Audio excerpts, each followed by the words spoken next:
Welcome to this Infosecurity Europe podcast. So my name is David Edwards. I am the head of Infosec for one of the UK's top 10 financial lenders. My core job is ensuring that people's data and financial systems are safe and secure from cyber attacks and hackers. But more importantly, I suppose, one of my key jobs is to explain that in a way that as a business operates, they can make good decisions about how they manage that risk, which is perhaps even more important now in this climate, in economical sort of challenges we're facing. The right data at the right time to the right people can really have a massive difference. So that's really sort of my role in a nutshell, and what I do. So what do I like about my job? Well, I'd have to take you back a moment about my job and tell you why I got into information security. And I come from a technical background, so I was a computer programmer. And I was working on a system and I decided I don't want anyone to be able to get into this data. And it was a child protection system at the time. So I decided that the best way to maybe prevent that from happening was to understand maybe how hackers might break into that system and steal the data. And then I opened up a whole world really of so say mystery and challenge and excitement, where I don't know if you've ever seen the movie called The Matrix, and at the end of The Matrix there's this chap called Neo, and the rules don't apply to him anymore in this digital world. And the more I learned about computer hacking and how it works, the more I realized that within this digital world, these rules didn't really constrain me anymore either. Now, clearly, you can put that to a good purpose and you can put it to a bad purpose. I've clearly chosen to do that for the good. But I can't really explain just how exhilarating it is when you go to a login screen or a computer, and without a password or a username, all of a sudden you're accessing the whole system, and it's almost as like it didn't exist. And for me, that absolutely fascinates me. The science, the detail, the endless sort of rabbit hole that you can go down to a level of understanding. And I probably still now, even though I'm in a more management position, I probably spend at least 20 hours a week in my free time just researching new ways of doing that over and over again. I just find it absolutely fascinating. It drives my whole essence of being. And the good thing for me is, of course, I get the opportunity to share that with the organizations that I work with. I can distill it into something that's sensible for people can understand. And when you can bring that to life, that's really great for me, I suppose, in terms of something I'm really passionate about, but it's also great for the people I work with as well. So if I expand on my personal journey a bit, I've touched there, I started off as a computer programmer, but actually I didn't really come for a traditional Infosec route, which I think is really great. You don't have to be from Infosec for a big part of your life to then go and be a great Infosec professional. Actually, I've worked in development, database administration, operational service. I spent a long time of my career in architecture as a solution and enterprise architect. And I really found, really for me, that I was a bit of, if you put my mind to it, or you give me a job in your organization, that I can really get into it and I become obsessed with mastering that discipline. I think what I'm calling out there is the mindset of security. So I really enjoyed security, but all those skill sets that I'd learned along the way, in addition to my own personal research, which I spent enormous amounts of time on, enabled me to demonstrate to my organization that actually I've got a bit more to me than what I'm doing, and I can do some extra security work. So what happened is those doors started to open, especially in the security architecture piece, because I was later on in my career there where I moved into security.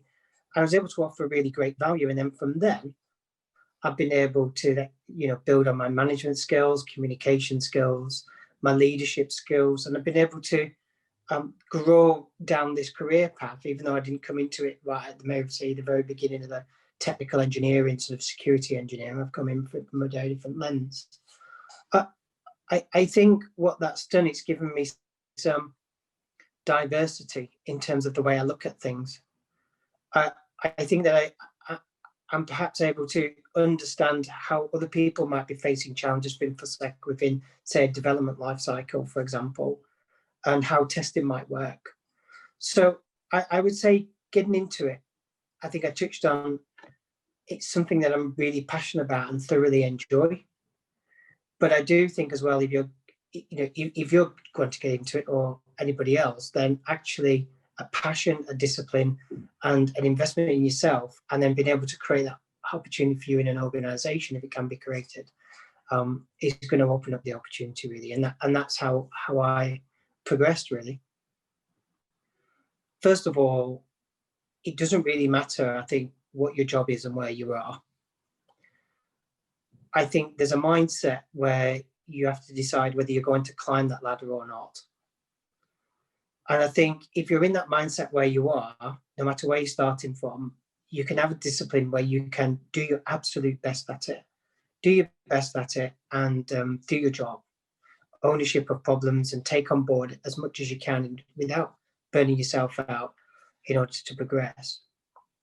And I think for me, a career ladder, one of the things that I've done is I haven't worked for many organizations. I haven't moved from job to climb a career ladder. Instead, I've chosen to spend 10, 11 years in an organization, really understand it as a business, contribute to it, prove myself, and then take a promotional ladder through that organization. I think what I would call out there as well is I don't think really holds you back when you move on either. I think, staying in an organization and climbing the ladder tells a bit of a story about you. And then when I did decide to move to something different, I tried to pick something that was, comfortable for me, and where I felt safe, that I could really contribute and add value in that new organization. And now within the organization I work for, I work really hard to follow that mindset, which is embrace what I've got, work really, really hard, make sure I own problems, and learn as much as I can about everything that I'm doing, including the business. And a key part of, I would say, building your career ladder isn't all about being technical and about being your discipline. It's actually about creating relationships and friends and peers. It's about investing in other people to make them successful. And it's about building those relationships. And they're a really important part of actually developing yourself, because actually, typically it's a team game, nearly in all cases, and ultimately teams succeed and fail. So building that community, whether it's in your team, out of your team, across your business, those relationships actually tell people who are observing you a lot about who you are. And that actually is what starts to create open doors. So what are the personal challenges that I've faced or might face? Well, I think within information security, what we've got is an ever-changing landscape, an ever-changing number of vulnerabilities. And that's one of the reasons why I really love it, but it's also one of the reasons why it makes it really challenging. And if I summarize that into its key parts, I think within every job that you do, there's always this element of I might not be successful. I might do something, it might fail. As you move up your career ladder, the implications of those failures become more severe commercially and reputationally. So one of the biggest challenges that you've got to face is you've got to really overcome that fear, because that can actually hold you back. You've got to create a culture that it's okay to get it wrong, but be prepared to put it right. And I think that's a really important concept in information security, because obviously getting it wrong in information security may have even more implications to a business if you haven't got the right defenses in place, you're not giving the right advice in terms of investment of what things, when, where, and how. So my personal challenge, if I'm completely honest at a personal level, is managing myself in that I've got a positive mindset outlook.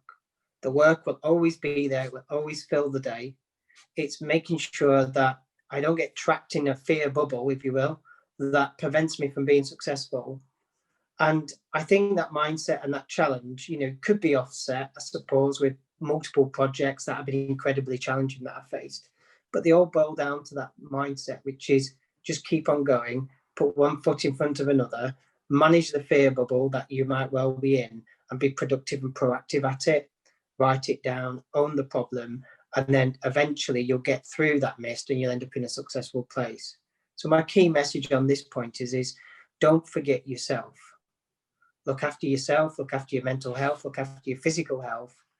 And remember that if you are in a personal challenging space, that it's likely to be overcome over a period of time, because time's on your side in reality. So they're the type of personal challenges that I face, which is managing myself, if I'm completely honest. What advice would I give to someone trying to get ahead in information and cybersecurity? My advice would be sit down and have a look at where you want to be in 3, 6, and 12 months' time, and work back from that position. So if you are a security analyst and you want to become the SOC manager, and that's your career goal in 24 months, then you could go to CW Jobs or whatever it is, whatever website it is, and look for the skill sets that are people are looking for that enable you to get into that position. Once you understand what people are asking for and need in order to enable you to get to that position, then what you can do, you can start to build your own development plan for yourself. And that could be certification. It could be working with your employer to give yourself exposure, or some help or development via their HR function in order to grow those skills that you don't really have. The key message is there is you've got to be master of your own destiny. While everybody around you wants you to be successful, ultimately you need to own your own destiny. You need to set what that looks like, and then other people can mentor you and give you opportunity that takes you into the next level of direction. There's some really important parts to remember though, and that is personality is important, but there is not a stereotype of someone who can climb the ladder. Gender is not a factor in you being able to climb that ladder, nor is equality in terms of getting there. The only really element is to look at yourself, look at where you want to be, understand how you're going to get there, and then work to that plan over a period of time. And if you do that, I think the key thing is you'll get so much back out of it, because you'll be working in something that you really enjoy, and you'll also be able to see the benefits yourself. So someone once said this to me, and I'll share it with you. They said, why would people believe in you if you're not believing in yourself? And I replied, sometimes it takes someone to believe in you in order for you to believe in yourself. So maybe an opposite answer to that question. But I think it's a really good comment, and in those days where you need to look in the mirror, have a look at yourself and tell yourself that you believe in yourself. If you've set yourself a career goal, whether you're outside Infosec or not, and you want to get into it, look at the skills you need, build the development plan, and then work towards that plan. And if you're committed, you'll be able to get there. How's the current pandemic impacted resources and skill sets? It's a bit of a double-edged sword, because on one hand, I think some people have relocated, but that's created an opportunity for them to work for other people, do other things in their life that maybe they didn't think they'd get an opportunity to do. And as a result, we've got people leaving the industry to do different things. On the other side of that, you've got, well, now we can attract talent from all over the country to work with us via this digital remote working. We don't need someone in London anymore, working on our doorstep. Maybe we can attract someone from Scotland. That might be commercially great, because there is a salary variation as well in terms of talent. So we've got a bigger talent pool than we've ever had, but the size of the pool's not really changed in terms of what we've got in there. So to find the right person for your organization with the right attitude, culture, and capability, it's still going to be a real challenge for many businesses as we go forward. And we've got the added sort of challenge that in a pandemic, the uncertainties around changing a job is obviously going to change the way people look at the risk they're taking when they do that.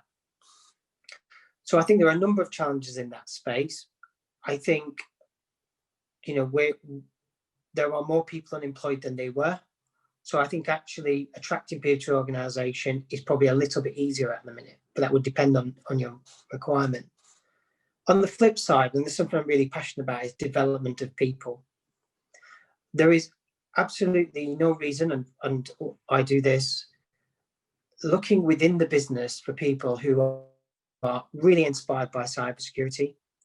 So I run a number of programs. I run learning lessons every Fridays for people to join.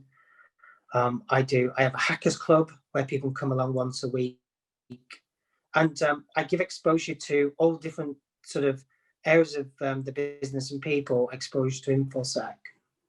And from that, we have a number of development programs that are running to uplift people's skill sets. So I'll give you a great example. A really good business manager, a really strong people manager can, without a doubt, come to an information security function and manage people. And they can do it extremely successfully. But we've got to invest in their skill sets to ensure that I've got enough of their visibility to see the exposure which the business can with Infosec. You can take a risk person in a different area of the business and you can move them into Infosec and train them on a framework, and they will be outstanding at information security risk management. There is a bit of a challenge in the technical engineering disciplines. That tends to be quite niche and focused, and I think there is a learning curve there which does require a runway of investment which is a little bit longer than just being able to transfer someone from another function. So there's definitely a challenge in that space. But again, if you've got a good talent pool with a good career progression ladder you can set up, there's no reason why in 2, 3, 6 months' time you can't have it invested in those people who can then move their career paths into information security, as long as the entry-level roles that you're creating are fit for purpose for them and we don't bring them out of the depth. So again, it's one of those things. It's what you make of it, but I would say it's definitely a more challenging environment in terms of retention, and it's definitely but it's a more opportunity environment for bringing people into your organization. I think organizations for Infosec gaps should focus a lot more on the apprenticeships. I think there is a mindset, and there is often a stereotype, and I touched around that there isn't a stereotype, but there often is a stereotype. And actually, when we get into the technical function, you don't need a degree in software engineering to be a great technical security person. There's absolutely no reason to be excluding candidates from information security apprenticeships or entry-level roles where grades are maybe not the benchmark we've set. What we're looking for is really smart problem solvers. People are really have the ability to focus in some depth and are motivated to go and get the job done. If we can find people like that have the right level of mindset, then we can absolutely underpin them with apprenticeships, with certifications, and they will go on and flourish absolutely magnificently.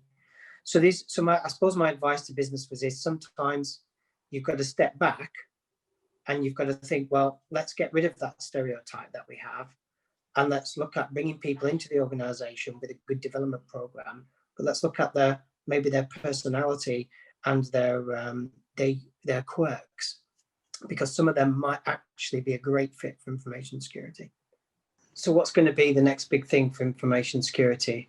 That's a pretty tall question to answer, but I'll do my best on that one. I think for me, sometimes you have to look at the opposition. So, what the organized crime, what's happening there? They sometimes tend to be a little bit ahead of the curve, really. And what we're seeing from there is a lot of automation. And I suppose, when we think about automation, I'm separating that a little bit from the concept of orchestration, which is, passing tasks along and so on. I think for me, one of the big gaps, obviously, in the engineering discipline. So I think one of the areas that could grow really well is automated pen testing, not vulnerability scanning, but systems that can undertake those really complex sort of penetration testing that we usually a human being doing and do it in an automated way. And I've seen a couple of sort of, shall we say, startup platforms in this space where I've watched them, compromise an organization in terms of a test, move to the Active Directory and get the passwords, then crack them and then carry on. I think this is really good because a lot of businesses are wanting to accelerate their development life cycles. They're wanting to get to market faster in the product. And, security, it's all manual. It's going to be really challenging to keep a level of quality assurance across that. So I think these automated testing tools could be really, really interesting as we go forward, especially if they can become more advanced and smarter and cleverer and linked back into vulnerability or take that data. Because coming back to my original point, organized crime, I think that's what they're doing. They're almost sort of ahead on that. We looked at the vulnerability on the F5, I think it was, earlier last year. Then the Citrix vulnerability definitely in the beginning of the year last year. And most of the systems have been compromised over the weekend through automated scripting. So I think for businesses to adopt automated testing, automated penetration testing, I think this could be some really big benefits for that going forward. It could lower the cost of penetration testing, which is expensive. It could release funds for targeted testing elsewhere in the business. And I think that'd be really, really good. I think automation of some of these technical disciplines is definitely something on the horizon. So who's inspired me individually, I suppose? I think if I look at who's actually inspired me, I tend to look more at sports personalities. I see a real relationship between how sports people address a challenge and are dedicated and they work hard every day.